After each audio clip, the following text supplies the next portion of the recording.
15-year-old Stephen Colerevy took up deep sea fishing only a year ago. Last night he had the biggest catch of his short career, and this time it was one that didn't get away. Just hoping it was a big one, not as big as this, but didn't know it was going to be a white. I wish it would be something else, but it came up to be a white. Thought it was a whaler at first, the way it was just swimming on the bottom of the ocean. Stephen hooked the shark in 80 fathoms of water and spent 4 gruelling hours reeling it in. Finally, it was hauled aboard a 12-metre boat, the Barbara B, and taken to Nelson Bay. Weighing in at 472 kilograms, the white pointer is just 5 kilograms under the world record for a 15-kilo line catch. The existing world record was set in 1954 by the late Bob Dyer of radio fame. Stephen now holds the Australian junior game fishing record. Today he was showing off a trophy few could rival, but like an old fisherman, was already looking towards the next catch. I wouldn't mind getting another one. Oh, not a white, but I might get something other, just as big, but... A tiger. All right then.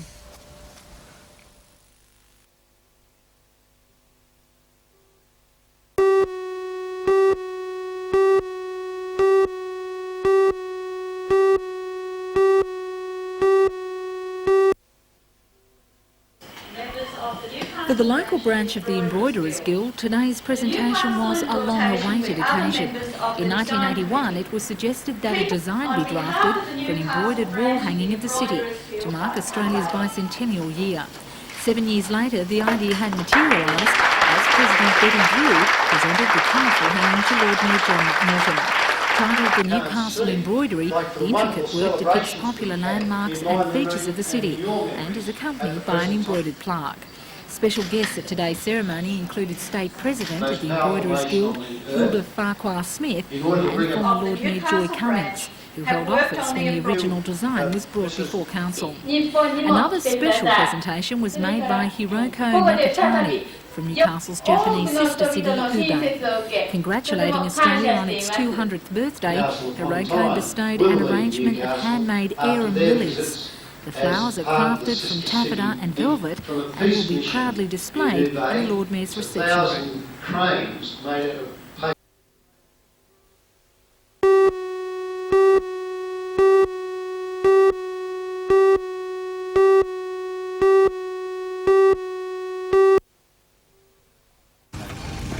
It was a relaxed Prince Charles who arrived at media magnate Kerry Packer's property Elliston near Scone to take part in one of his greatest loves, polo.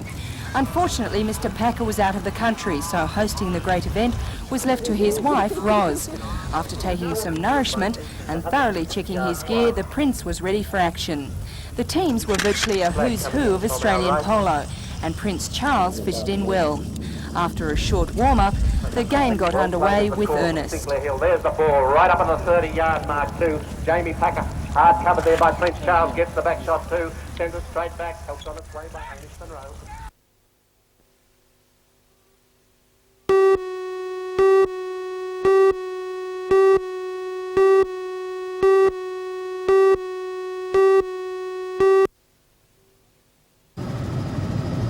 Elliston, the property of media magnate Kerry Packer, is nestled in a valley just miles from the sleepy town of Moonan Flat in the Upper Hunter. In the last year, Kerry Packer has spent $8 million upgrading the property into a polo playing mecca. But despite a huge amount of media interest, Mr Packer has kept the property private. Even yesterday, when a large media contingent arrived en masse to watch the Prince of Wales play polo, movement around the property was severely restricted. The polo afternoon was a very civilised affair. Prince Charles looked relaxed and happy. Unfortunately, Mr Packer was out of the country, so hosting the event was left to his wife Ros and son Jamie. But they were not alone. Major Ronnie Ferguson had also taken a hand in organising the day. After thoroughly checking his gear, the Prince was ready for action. The two Elliston teams put together for the match were virtually a who's who of Australian polo. In the black team, number 3, Singleton, is one of the best polo players Australia has ever produced. He says the Prince is an outstanding player and could have reached the top. He's a marvellous polo player. And if they weren't so worried about him all the time, he would have been a very, very highly rated polo player. He plays it as rugged as anyone else, but there still are some limitations to what he's allowed to do and what he can. Lovely play The from Duchess of York's Good brother-in-law, stuff. Alex Elliston Macon, plays number one. 4, was also on the team. He was playing back, while number 1, James Packer, was left with the testing task of marking the Prince. The Prince was playing back, his favourite position. Some said he was in top form and played the best polo that he had for months.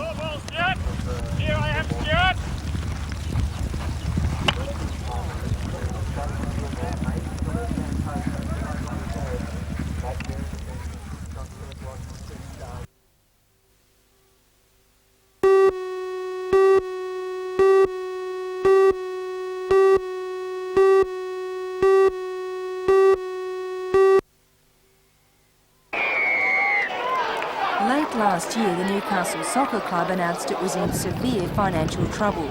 The situation led to a merger between the Newcastle Club and Austral United. And so this season, the Newcastle Austral Soccer Club has been born. Top players have been picked from both teams. And new secretary David Brown says he hopes it will be a new era for soccer in Newcastle. It'll be stronger than it's been in recent years.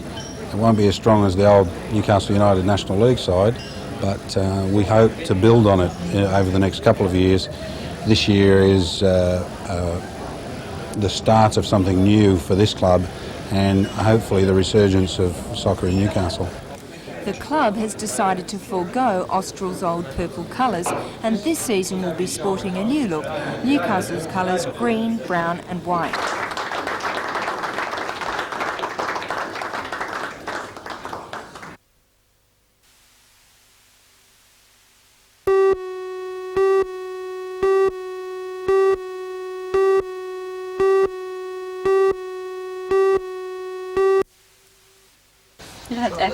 The Newcastle Paramedic Service has traditionally been a male-dominated profession, but 24-year-old Louise Bishop of Spears Point did not get back to deter her. She's the first female in the region to pass the rigorous paramedic course. Late last year, she successfully completed her 6-month training and is now firmly entrenched as a fully-fledged paramedic at the Hamilton base. Louise admits that at times the course was so tough that she considered not going on. But now that's all behind her. She believes she'll have a lot more to offer the community as a paramedic. Did it worry you that I guess it was a fairly male-dominated profession in the Hunter? I guess it does worry you in a way, but the guys here have been really supportive. They've offered me a lot of encouragement. They've been really terrific, and without them I couldn't have made it. They've sort of pushed me all the way, and I've learned everything I have from them, so they've been really good.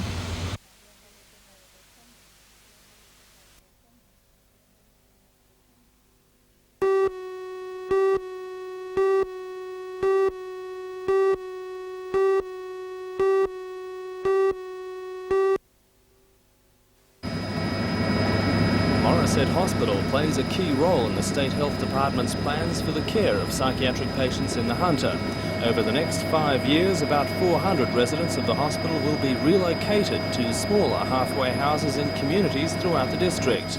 Although staff at the hospital will not lose their jobs, there are fears that the planned residential type care will not work. We have supported government plans to bring patients back into the community, but there are patients who we believe benefit from the programs that we're offering here at Morisset and the beautiful surrounds that we've got here, and it would be devastating for them to be placed back out in the community. That's a concern that has outraged residents of Morisset who see the loss of the hospital and 600 staff as a crippling financial blow for the town. So when nursing staff walk off the job for 3 hours tomorrow, the people of Morisset will support them. It's certainly give us a morale booster to hear that at least 96% of the business people will be closing down and supporting our march and rally, because they realise that if this place goes, then this Morisset could become a ghost town. Regional Director of Health David Howlett says he's sympathetic to the economic plight of the town, but he says the residents at Morisset Hospital deserve better treatment. He says it's hard to imagine how they could be worse off in modern facilities designed just for them. He sees Morisset Hospital as a relic of outdated practices. Well, the Austral was designed, you know, say 100 years ago, before we had drugs and different sort of medications. It's large, it's impersonal. The units that we're going to plan are smaller, more personal, give people a bit of identity, able to get individual treatment. And that's the most important thing. We've seen, a recent survey by New South Wales University showed that this has a beneficial effect on people.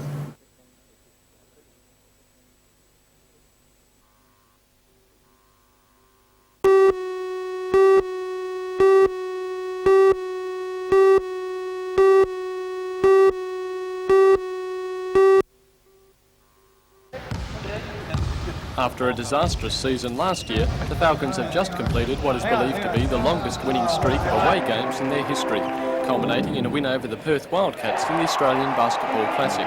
The Falcons went into the pre-season Classic as bottom-rated team, but proceeded to win every match they played. On Friday, they defeated Canberra for the first time in 4 years, followed by Sydney and Illawarra on Saturday, and Brisbane on Sunday, giving them the top place in the Sydney division. Perth won the Melbourne division, and the two teams met on Monday in the final. The Falcons easily won that match 117-99. In addition to renewed confidence, the win also meant the team picked up $10,000 in prize money. Half the money goes into the club, while the rest will be split up between the players. According to coach Ken Cole, the Falcons are now well positioned to make a very good showing in the National League. The Falcons' first game is against East Melbourne, to be played in Newcastle on February the 13th.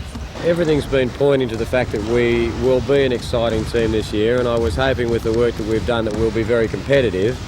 I think this tournament has just showed everybody that perhaps we might be even a little more than just competitive. So our goals and the goals of some of the players have probably now risen to the stage that we certainly believe we can win a championship if we can play well enough all of the way through.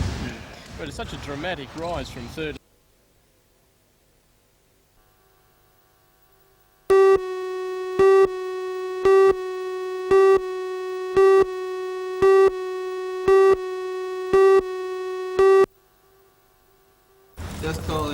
The cyclists arrived in Newcastle today for the second last of their 12 race meets and the mandatory sponsorship photos. 11 of Australia's best track cyclists have been competing against 11 international riders over the last 3 weeks at venues from Tasmania to Rockhampton.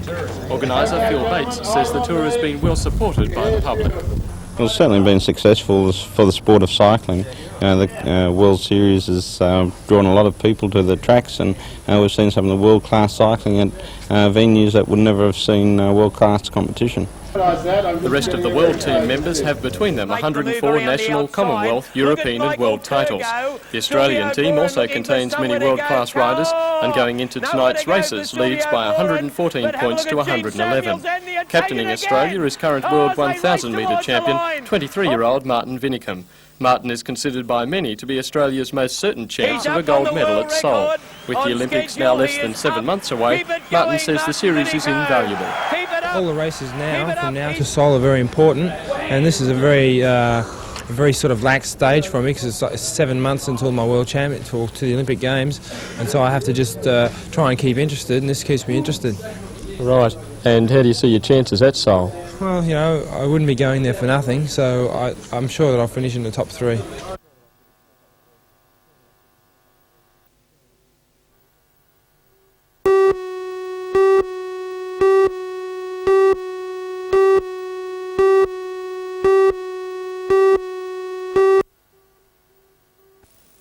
Hundreds of people joined yesterday's protest march in Morisset, clearly demonstrating their support for nursing staff at the Psychiatric Hospital.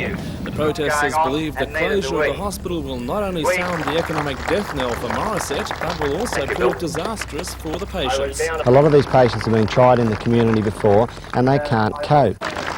Whether the concerns of the townspeople are more for their future or for the residents of Morisset Hospital is no longer the issue.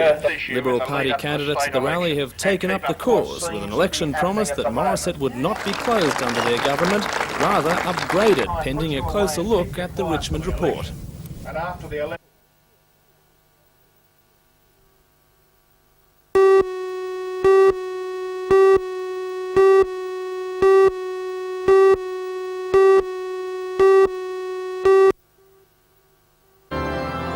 The Bicentennial is an occasion for celebration, and the churches haven't overlooked their part in Australia's history. churches across Australia observed a 200-year tradition of religious experience in Australia, and in Newcastle the service was suitably auspicious, with a procession and the arrival of Newcastle's Mayor John McNaughton. Dean the Very Reverend Graham Lawrence says Australia's first church service has been recorded in some detail. We'll be using a similar form of service to the one Richard Johnson used in 1788. We'll be using the same, one of the psalms that were used at the service, 2 of the Bible readings, and we also know the text that he used for his first sermon. Not all the sermon, unfortunately, but certainly the text.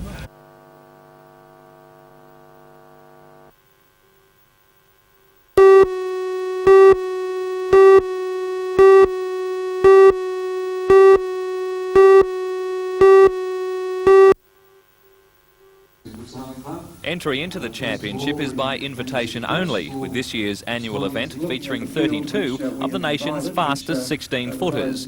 Favourite to win will be last year's runner-up and current national champion, Asia, sailed by Gavin Jones of Manly. Also in with a good chance will be the current New South Wales champ Otis, sailed by Paul Dolan. The Victorian and Queensland champion Skiffs will also be taking to Lake Macquarie. 1984 and 1987 winner of the Sprint Series, Dennis Tanko, has retired from the sport and will not be competing. However, 1985 winner Michael Turner of Belmont will be there, hoping to win a second title. A total of 8 local entries from Gosford, Port Hunter and Belmont clubs will also be vying to win. Racing will be held on the weekend of the 5th and 6th of next month.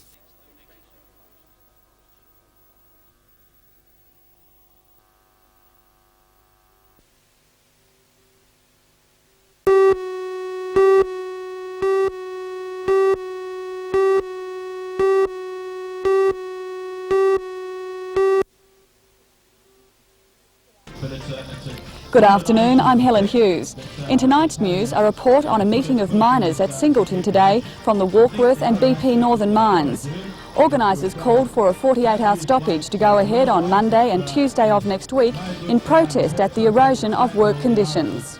For all the news, join us tonight at 6.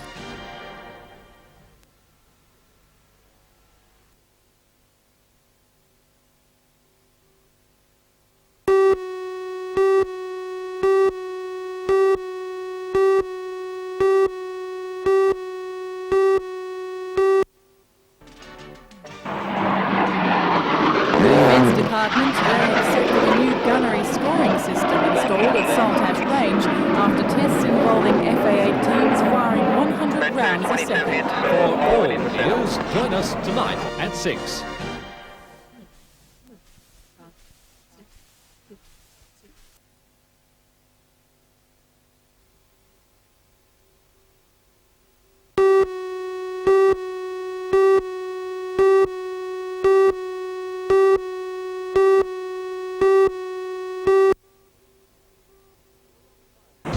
For a long time, Newcastle's image to the rest of Australia has been that of a sprawling, grimy, industrial city. It is unashamedly and proudly working class, one of Australia's oldest and earthiest communities. After being a convict settlement, its industry grew from coal and steel and chemicals, just like the northeast of England. And the reason the place names are the same is because the migrants wanted a home from home. And now, 150 years later, just like back home, the traditional industries have been declining. Of course, Novocastrians have something we haven't, the beautiful weather. I don't really want to harp on too much about this, but today it's about 90 degrees Fahrenheit, and combine that with some of the best beaches in Australia, and you can see why tourism is becoming a growing industry around here.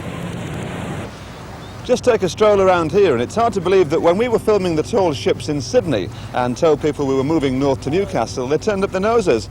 Some of them said, "Oh, don't go there, it's awful." It just goes to prove that perhaps even some Australians have a lot to learn about their own country.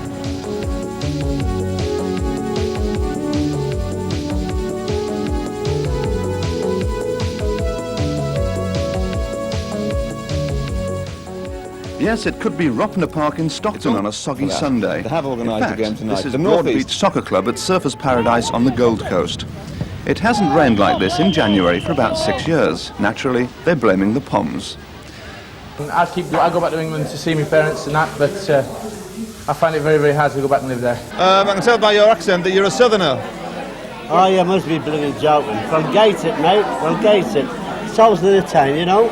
Now, purely in the interests of journalism, we felt we were duty-bound while we were here to investigate the Playboy's paradise of Lake Macquarie. It's the biggest saltwater lake in Australia. They do say, when in Oz, do as the Aussies do, so we hired this modest little tub for a sightseeing tour.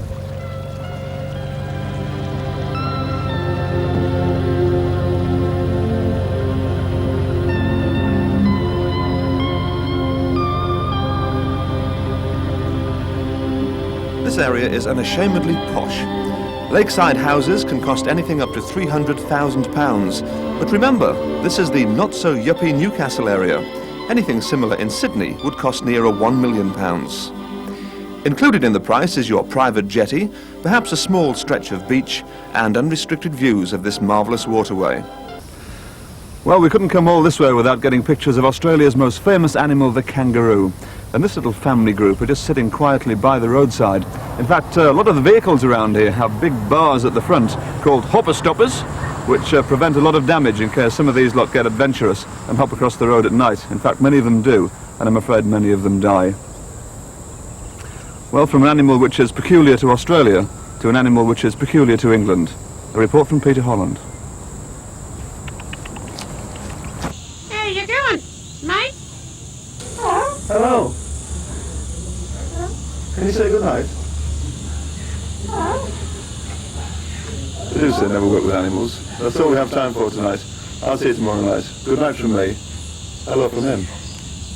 Hello. Hello, mate. Hello, mate.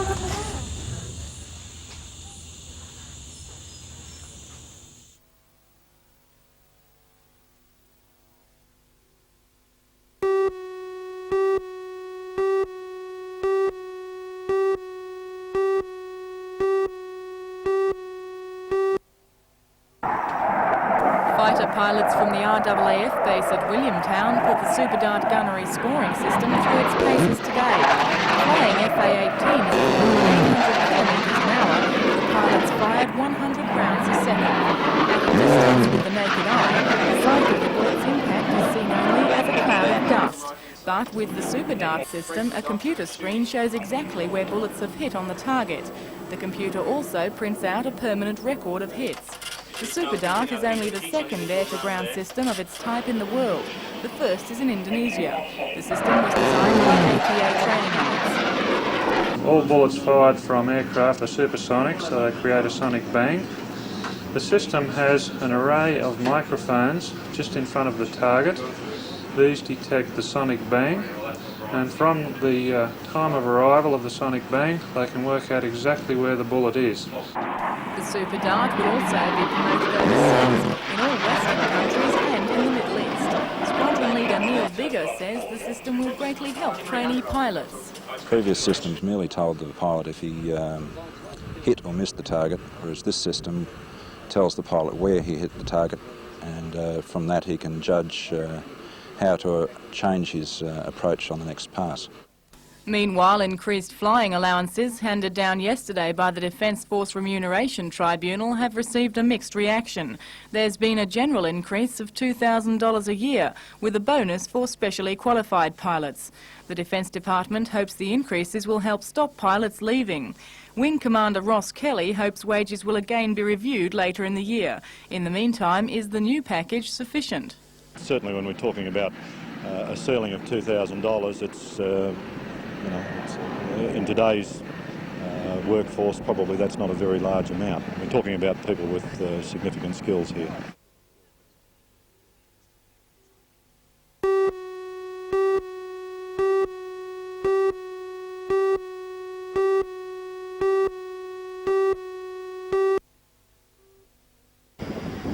The gunman burst into the Elcom Credit Union just before 5 o'clock while staff were transferring takings for the day into a safe. He menaced two women tellers with a handgun before demanding several $1,000s cash and fleeing on foot. Within minutes, police were interviewing neighbours in the hope that they could provide an early lead. The hold-up is only the second in 2 years in Toronto, but coincided with an announcement earlier in the day that police strength would be increased in the district.